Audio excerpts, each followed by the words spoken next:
የእግዚአብሔር ቃል ገና ለምን ይዞራል? በአራቱ ማዕዘን ይዳረሳል። ሁሉን ይለውጣል ያሸንፋል። ወንጌላችን ገና ያደርጋል። የእግዚአብሔር ቃል ገና ለምን ይዞራል? በአራቱ ማዕዘን ይዳረሳል።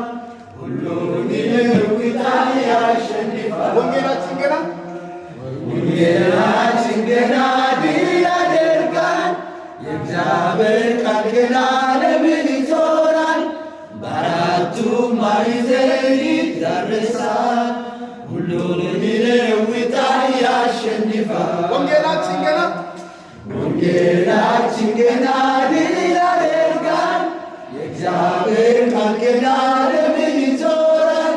በአራቱ ማዕዘን ይዳረሳል።